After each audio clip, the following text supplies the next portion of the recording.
ৰাতিপুৱাৰ চব কাম বাদ দি এই মহাৰাণীক আমাৰ কিতাপ পঢ়াব লৈছিলোঁ। এইগিলা কিতাপ, কিন্তু আমাৰ মহাৰাণী কিতাপ পঢ়া নাই। আমাৰ মহাৰাণী কি কৰিছে দেখাই আছিলোঁ।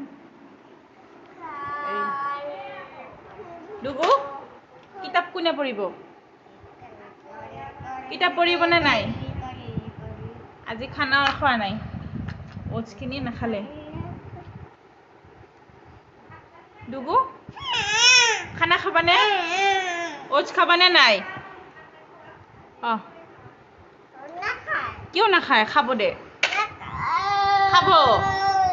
আৰু চুলি কিয় খুলিলা? চুলি কিয় খুলিলা? একো কামেই কৰা নাই, ঘৰ সাৰবা আছে, মুচবা আছে, চব কাম বাদ দি বোলো অলপমান কিতাপ পঢ়াই লওঁ। নাই, এইগিলা চব এইবাৰ চাহ খোৱা বাচন চব আছে, অকল চাহহে আজি খালোঁ, একো কাম কৰা নাই। কিন্তু নাই, চলিটো পঢ়া শুনাত মন নাই, খালি খেলা খেলা খেলা।